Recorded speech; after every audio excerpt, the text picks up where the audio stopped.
What's up guys? This is Boy Reviews. Kung bago pala sa channel na to, welcome ka. Kung luma ka naman, welcome back.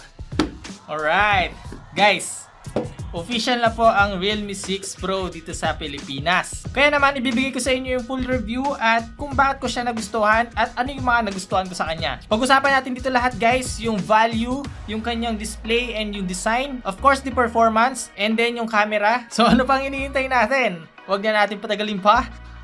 Let's do this, yo!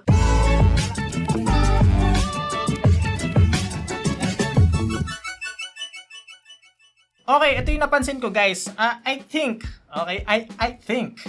ginawa itong Realme 6 Pro for more photography and for gamers. At lalong-lalo na guys sa mga content creators. Alam ko naman na alam nyo na rin na ang official price nito guys is 16,990 pesos. Well, sa ganitong price na merong 90Hz display plus 6 cameras, panalong-panalo ka na. Well, sa design pa lang guys, gaya na sinabi ko nung una pa lang, very unique yung lightning effect sa likod. Kumbaga pag nakita ng ibang tao, ay naka Realme 6 Pro yan. Dito pa lang sa design, mapapansin na agad. And by the way pala guys, dalawang kulay ang lalabas dito sa Pilipinas. So dun sa unboxing natin, tatlo yung binigay kong kulay. Pero yung official colors dito sa Pilipinas is yung lightning red, which is ito, and yung lightning blue. Yung lightning orange pala guys is exclusive lang pala yon sa India. Dito sa may left side, nandito yung triple card slot. And then we have volume rocker. Tapos dito sa kabila guys, meron tayong fingerprint scanner and yung power button. Well, for me, maganda na yung placement ng fingerprint dito compared dito sa likod. And sana yung mga future entry level or yung mga mid-range phone is dito na lang din sila. Para sa akin kasi mas mapapaganda yung back cover ng mga phone. Okay, try natin kung mabilis yung fingerprint.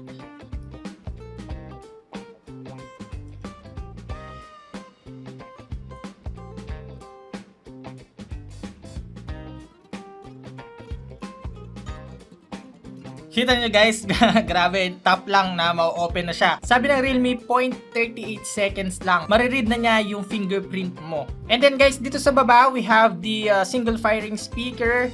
And then we also have the Type-C port, okay? Tapos meron tayong microphone and of course 3.5mm jack. Ito yung kinaibahan din ng Realme 6 Pro sa Realme 6. Meron itong Dolby Atmos, okay? Tingnan natin guys yung ganda ng speaker niya. Para mas makita nyo yung difference, kunin ko din yung 6. Okay, this is the Realme 6 Pro na merong Dolby Atmos.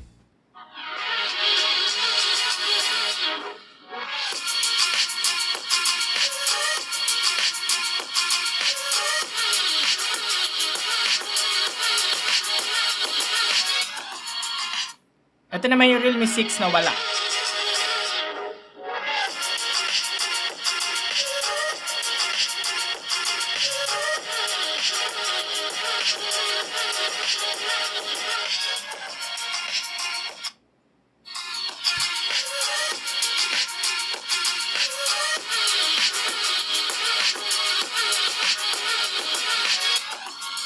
Yep, mas buo yung base nito guys compare dito. Parang si 6 parang medyo lang.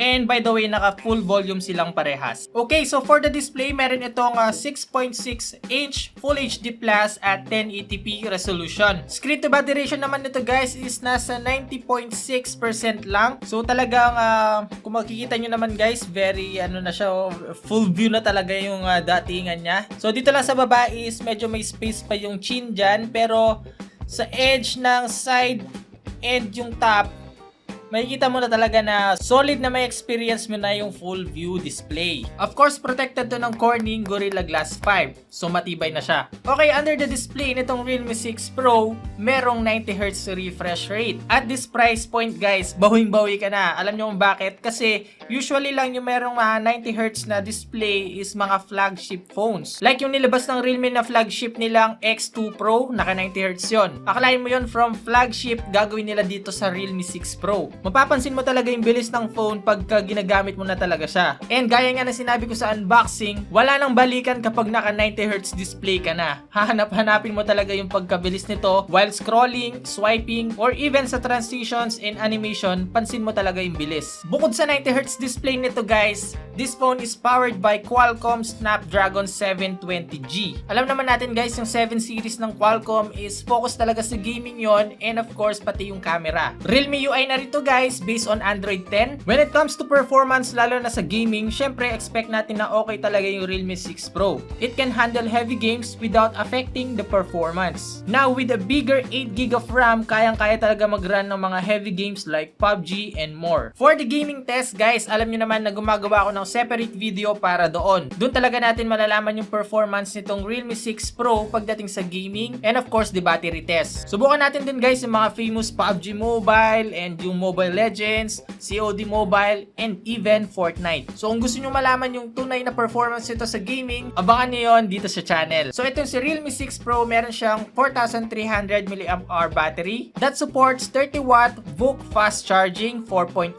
Mas mabilis na rin siyang mag-charge, so in the matter of 1 hour lang guys, mafu-full charge na itong Realme 6 Pro. And take note, okay, take note while using it or habang naglalaro ka. For me, sana sinagad na lang nila ito ng 5,000 mAh na battery para syempre mas magagamit natin to ng mas matagal. Pero syempre magbe-base pa rin tayo sa price. So binabaan nila yung battery para mas magiging siyang mura. And kesa naman tanggalin nila yung 90Hz refresh rate tapos dadagdagan nila ng at least 5,000 mAh battery. Of course, okay na ako dun sa 4,300 na battery compare sa matatanggalan ng 90Hz. For me, okay naman yung view, yung color contrast, lahat okay sa kanya. Well, kapag nanonood ako ng mga movies sa Netflix or even gaming, talagang maganda yung position ng punch hole dito. Kahit nasabihin na natin na dual setup siya, or medyo malaki, ang importante is natatakpan lang siya ng kamay natin. So kapag ginagamit siya ng landscape, hindi mo talaga siya mahahalata. Isang reason kung bakit mo gugustuhin itong Realme 6 Pro dahil na rin sa kanyang camera. So we have a total of 6 cameras, quad setup dito sa likod and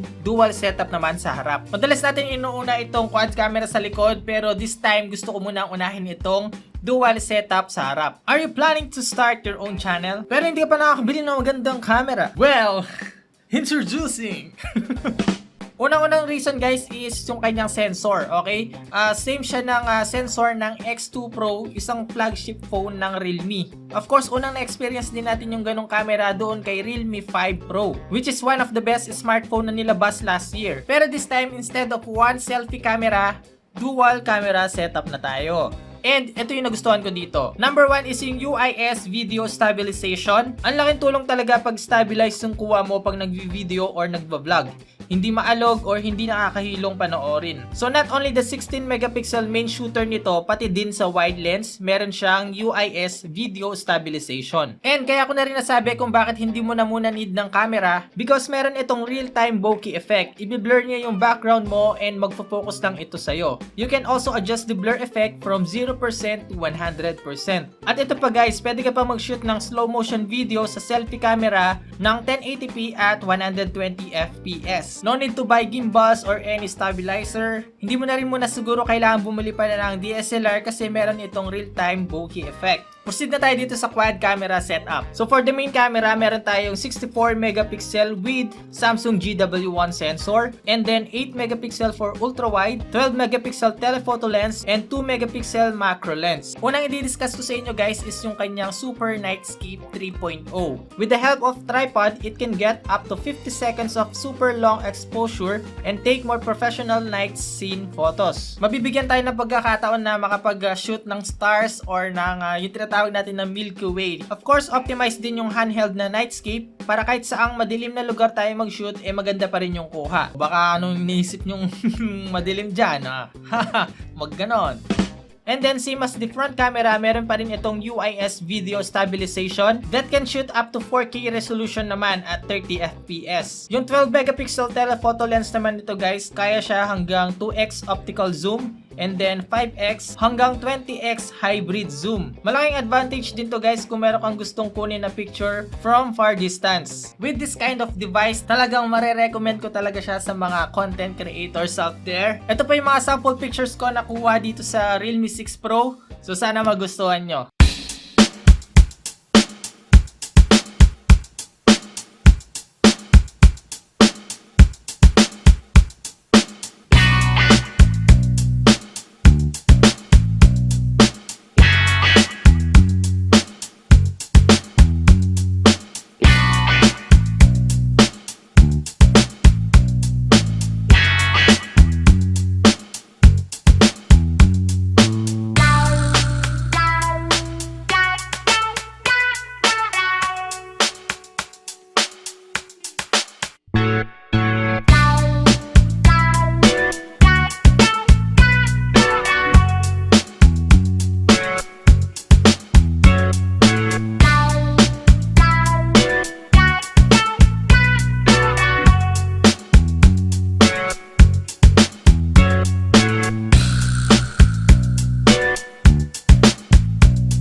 for today's video. Ngayon, kung tatanungin kita, ikaw.